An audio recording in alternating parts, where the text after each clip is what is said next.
Hi Dave, my name is Celine Rojon. I'm an occupational psychologist and a lecturer at the University of Edinburgh.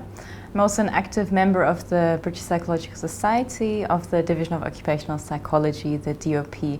I'm really delighted to be with you here today and to be talking to you as part of the video interview series on pioneering members of the DOP. What do we mean by pioneering? By pioneering, we mean members of the division that have been instrumental in the foundation of the division in 1971, in its early stages and really all the way through, and have contributed to its success. People such as yourself. I've prepared some questions for our interview, but before I start, what I would like you to do is perhaps say a little bit more about your background, about your person. Right, well, thank you for the invitation to speak on this series. It's an honour to be listed among the founders. I mean, a bit of general background perhaps would be about what got me into psychology. When I was at grammar school, I did music, art and English as my A-level subjects. So I had no idea of doing psychology. In fact, I wanted to be a composer. That was my ambition at the time.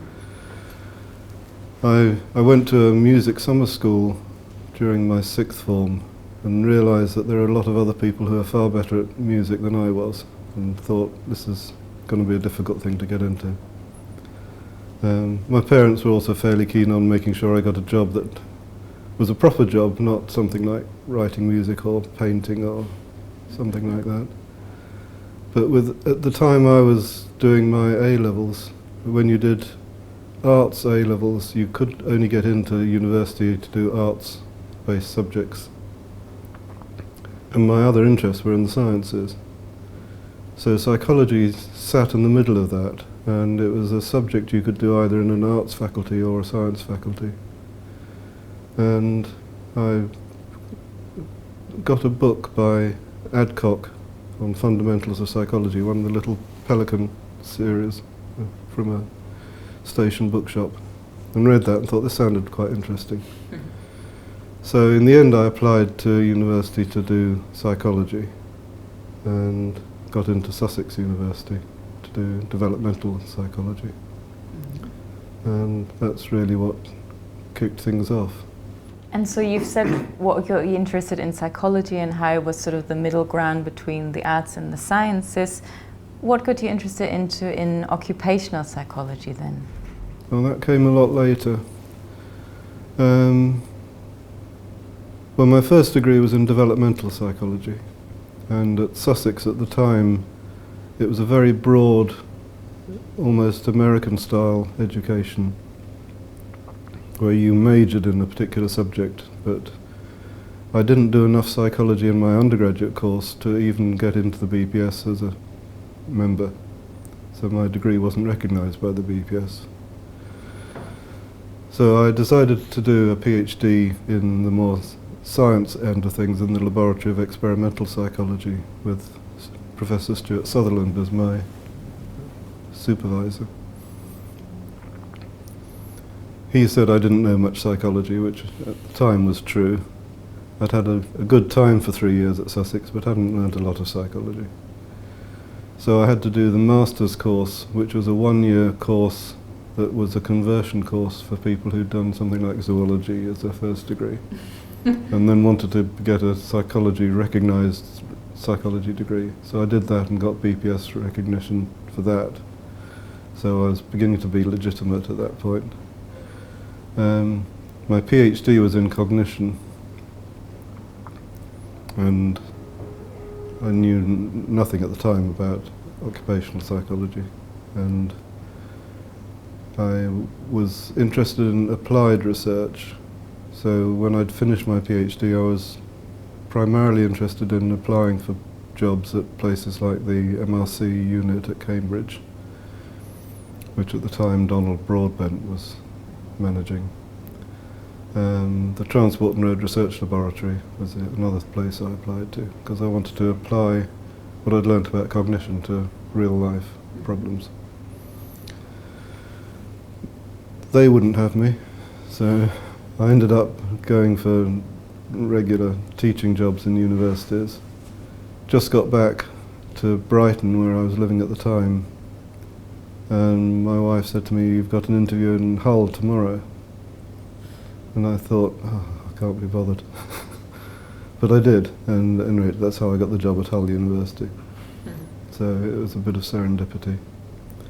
And I was employed primarily as a assistant lecturer in those days to teach statistics and perception. Statistics, because I had done quite a bit of stats for my PhD. And as always, the new lecturers are given the jobs that nobody else wants to do. And teaching statistics, particularly teaching statistics to joint degree students, was something nobody liked doing. So I got into that. I got a reputation within the department as being the expert on statistics, and got roped into a research project with Harold Dale on looking at the selection of Army Air Corps pilots with the MOD. And that really is what got me into occupational psychology through that project. We looked at the current selection procedure of the Army Air Corps pilots and realised that there were issues in that there were attributes that were not being assessed for in the selection that were important reasons for why they were failing in training. So Harold and I invented a range of new tests, computer-based tests, which at the time was quite novel to do a computer-based test. This was in the late 70s, early 80s. And that developed into what were called the micropat test battery, which were tests of individual differences but heavily developed out of a background in cognition. So they weren't the traditional personality and ability tests.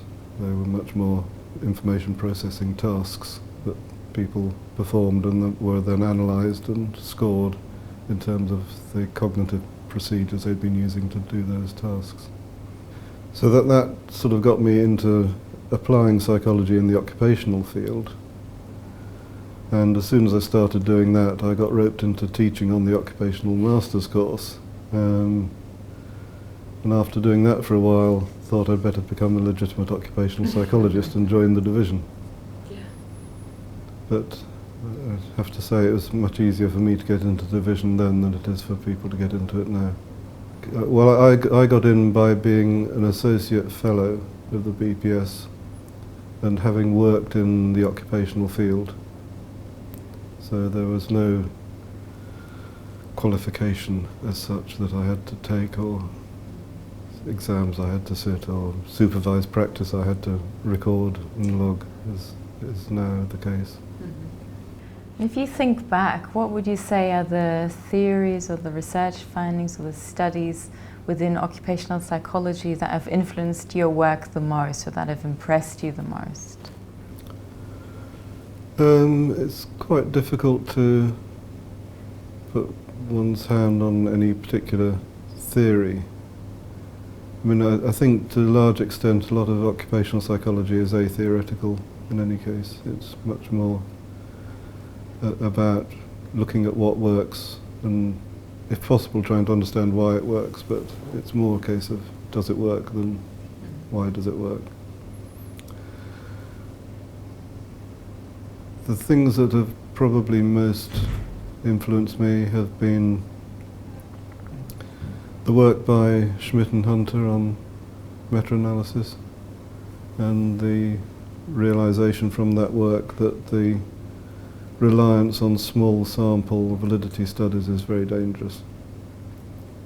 And their work really, I think, on validity generalization was a very important step forward.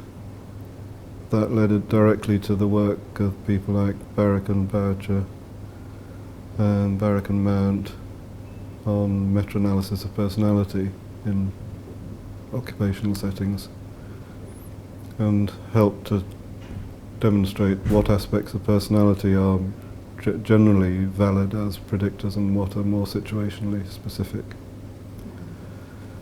So that was part of the background, I think, of research and development that led to the work I did in the mid-2000s on looking at personality and performance at work and the notions of competence.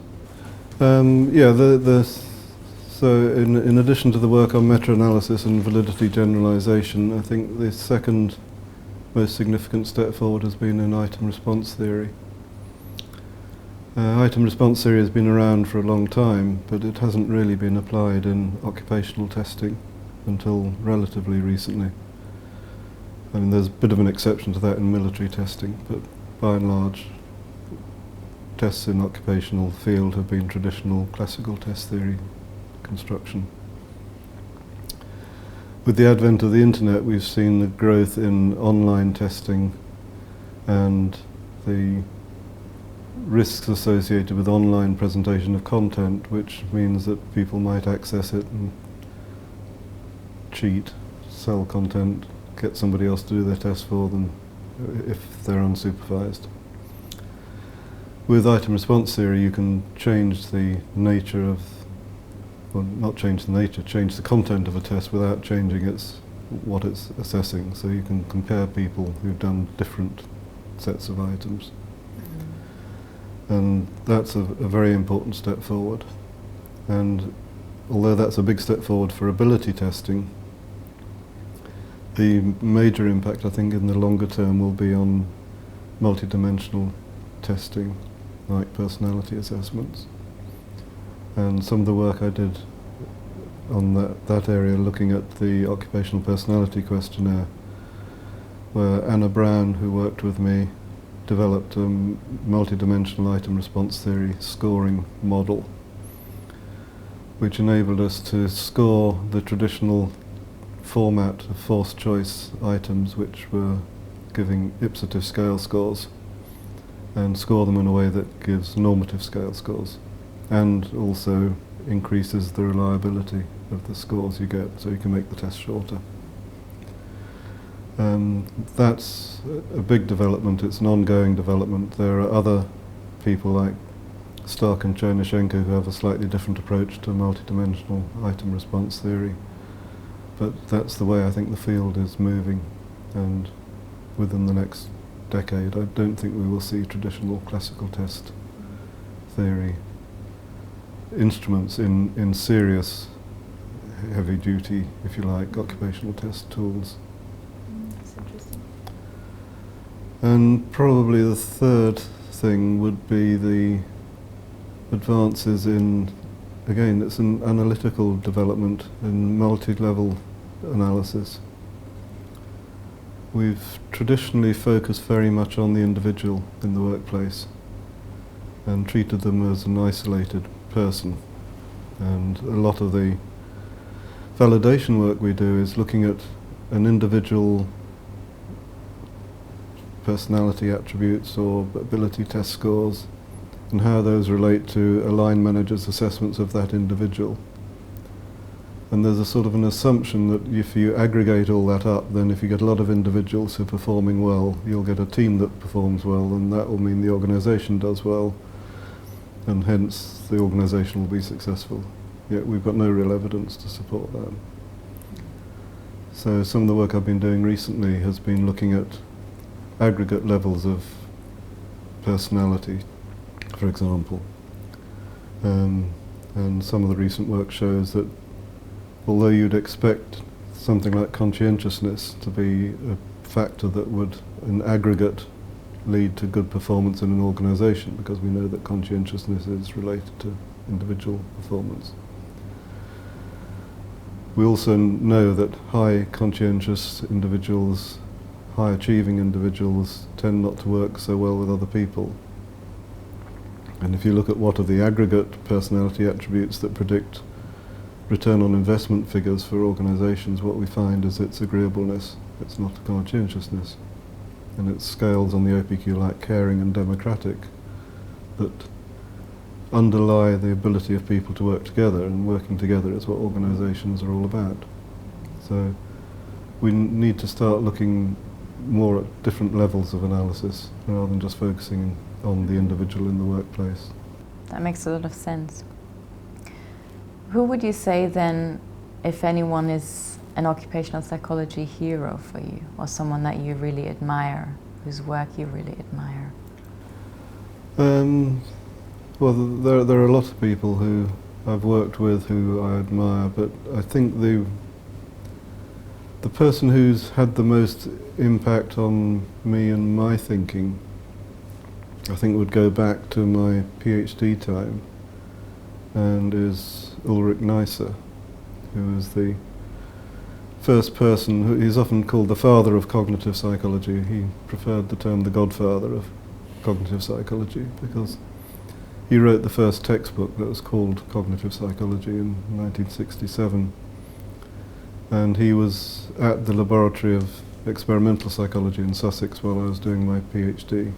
And it was really his way of looking at things from a cognitive perspective that was embedded really in everything I was doing. So I think that was, his was one of the major influences. It spread into areas of artificial intelligence, of computer-based testing, the approach I had to developing the micropat tests. And I think throughout the notion of testing as trying to get at some understanding of what's going on inside people's heads, if you like, and that it's okay to have models of what's happening. And I wouldn't call them theories, but ways of describing how people think, how people work, how their behaviour can be goal-driven as well, rather than just being stimulus-driven. And a lot of my early work wasn't in testing, it was in ergonomics. So I did a lot of work looking at the design of information for things as prosaic as bus timetables. So how do you design a bus timetable so that people can quickly find out which bus they need to go from A to B, and when it will come and how much it will cost. And that sort of task is one that depends on the cognitive representation people have of what they're looking at and trying to match the actual physical aids up with the cognitive models. Yes. So, although he's not an occupational psychologist, I think Ulrich Neisser would be my, not so much hero, but my model, if you like, the person who most inspired my thinking. Talking from a person that has inspired your own thinking to yourself, because you yourself have had an illustrious career, both within research and in professional practice, also as a government advisor, and only last week you won the DOP Lifetime Achievement Award. What are you particularly proud of? What achievements? My career has been very much in two parts.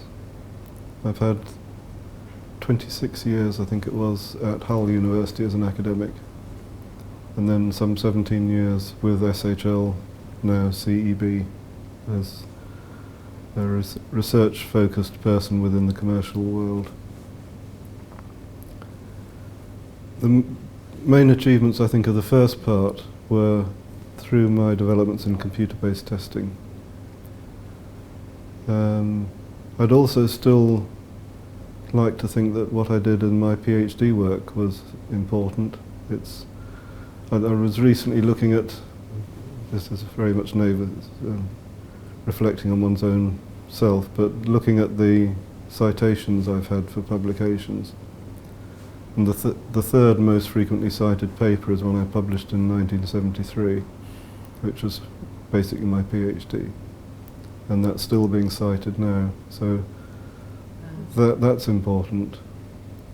As I say, the computer-based testing work and the developments and the whole approach that developed, which subsequently led, I think, to me becoming part of SHL.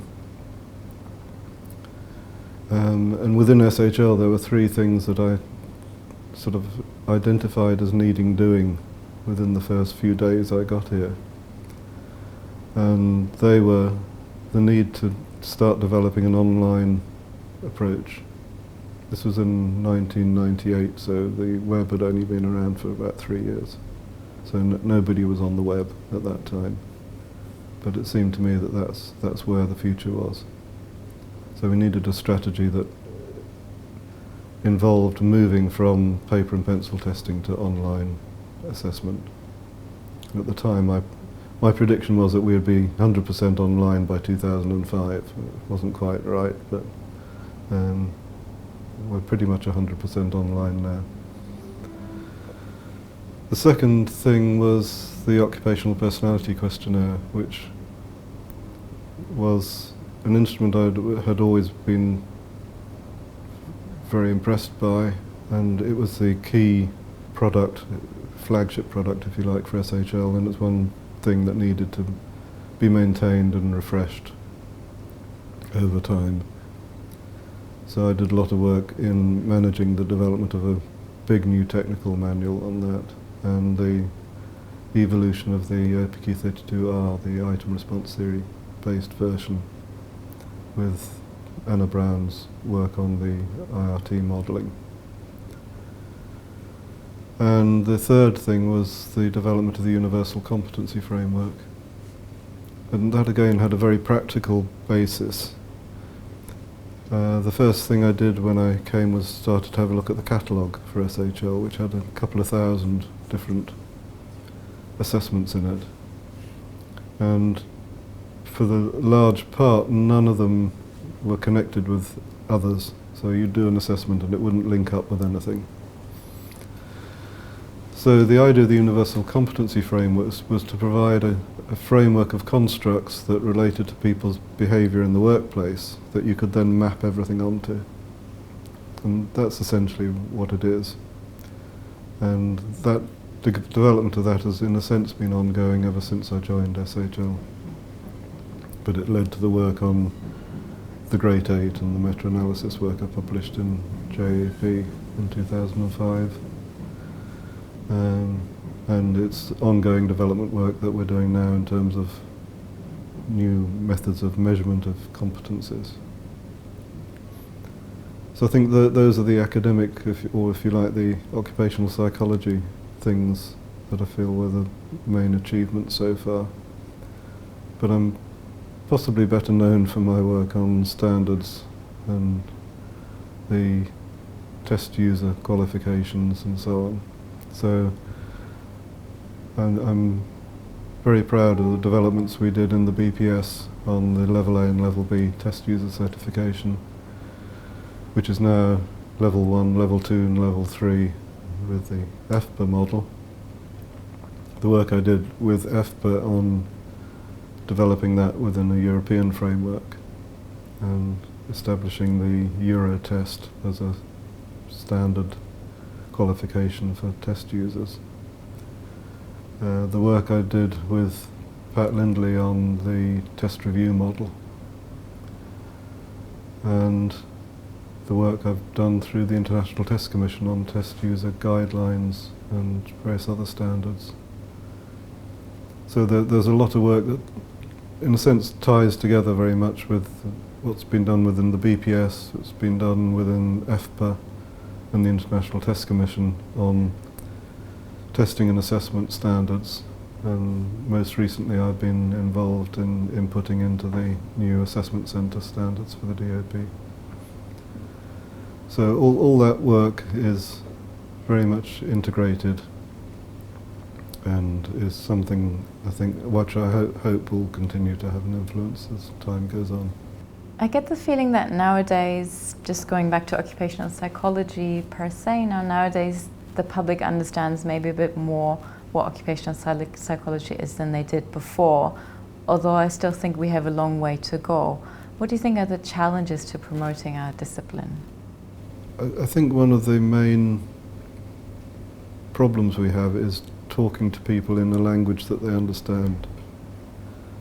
I mean, as a case in point, a lot of what I've learnt since I joined SHL is how do you communicate with clients. And I think in order to make progress, we have to understand what it is that keeps clients awake at night. And it's not the validity of a test coefficient. that worries them. They'll be worried about turnover, or they'll be worried about the time it's taking new hires to reach competence, or those sorts of issues. Or they're worried about their ability to manage their budgets and so forth. So the things that they worry about, and what we need to be able to do is to find out what it is that's worrying them, and then translate that into occupational psychology from our side, but without worrying them about necessarily what that means in occupational psychology language. So I tend to like the notion of doing business outcome studies rather than validity studies. Effectively it's the same thing. We're finding evidence to show that what our intervention has done has been beneficial, but it's in terms that make sense to the end user, to the client. And I think the more we can do that, the more we can communicate the value of what we can offer. But it's not easy, because it does mean sometimes a balance between what we've been brought up as the rigorous scientific approach to things and a more, if you like, evidence-based approach, which is not necessarily always as scientifically founded. But I'd go back again to the need to aggregate data on a piece-by-piece case. We can't necessarily demonstrate the validity of what we do on each individual piece of work, but we need to accumulate that evidence over many pieces of work and show that in the long run what we do makes a difference. What is your vision for the future of occupational psychology? What role should occupational psychology play in our society? I think we should continue to play the role that we are playing now, which is a very important role in the day-to-day interventions in organisations and individuals' working life. I think where we need to go in addition to that, which we don't do so much, is in terms of influencing policy on a larger scale. Government advisory bodies tend not to have psychologists on them, yet what we do is very much relevant to a lot of what government policy is about, particularly in relation to work. And as any government knows, that a major expenditure of government is on work-related benefits, apprenticeships, and all those areas are areas where we should be having a say. There's a tendency for it to be behavioural economists who get in on the act when most of what they're having to say is actually occupational psychology.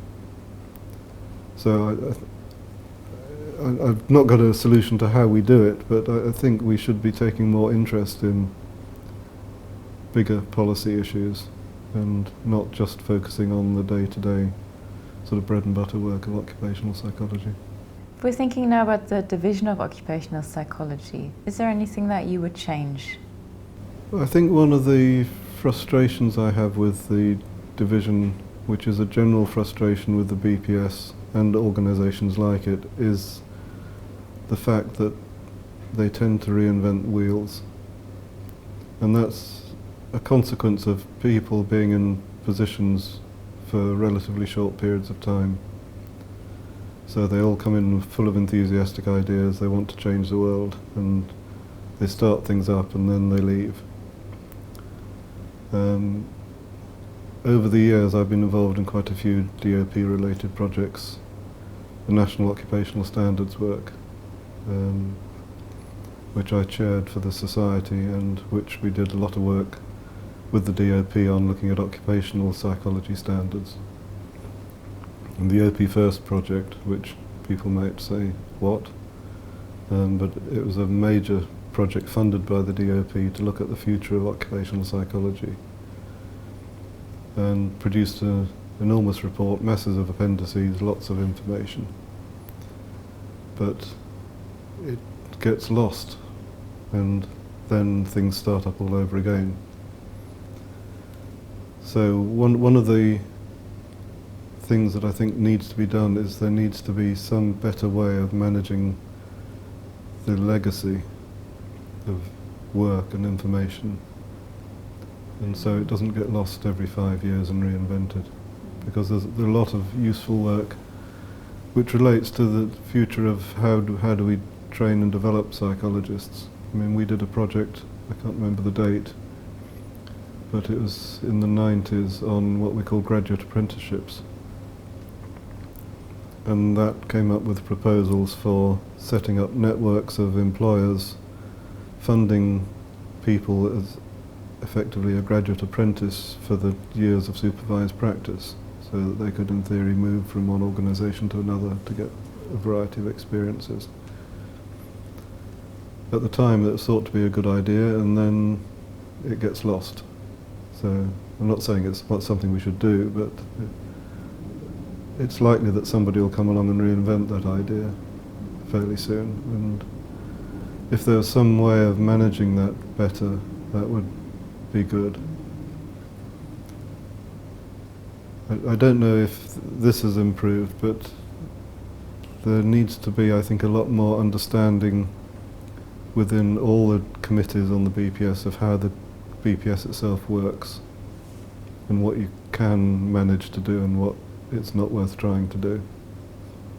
So there are very practical things that may be done through the systems in the BPS relatively easily, and other things that you'll just come up against brick walls and maybe it's not worth the effort. So I think the DOP, in a sense, is partly as good as the people on it, and we've had some great people on DOP committees. And it's important that we continue to attract people to do DOP work, because it is important for the profession to have a strong structure within the BPS that represents occupational psychology. But it needs people who will take the time to find out the way in which the system works, as well as just doing the particular role that they've been taken on for, I think. That leads me nicely, I think, to my final question, which is about the incoming generation of occupational psychologists. Is there anything that you would like them to be aware of? This is my personal bias, but the main thing I'd want to emphasise that they need to be strong in is in measurement. The one thing that distinguishes us from a lot of other professionals in our field is our ability to measure things and measure people. And there's a lot of technology behind that people need to be competent in. And I do worry at times that there's a lot of focus on the conceptual side of occupational psychology and far less on the science side. So I think that's important.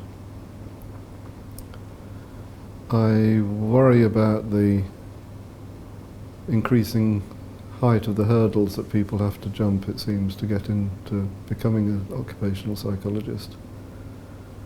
And as I say, I've been involved in a number of projects in the past that have tried to look at ways of redesigning the process from your first degree to becoming a qualified occupational psychologist through various 3-year courses and models and so forth. But from what I hear talking to people in the process now, it's becoming increasingly difficult, increasingly expensive, and increasingly impractical to meet the various demands that are put in people's places. For people who are doing perfectly good occupational psychology work in their day-to-day jobs, are going to find it increasingly difficult to become DOP members. And given that you don't need to be a DOP member anymore, you just need to be registered as an occupational psychologist, the danger is, I think, that we'll see a move towards people focusing on registration rather than DOP membership. Dave, they were all the questions that I had. Thank you very much. Is there anything that you would like to add? No, I don't think so, apart from thanking you for the opportunity to have my say. Thank you again. Right, thank you.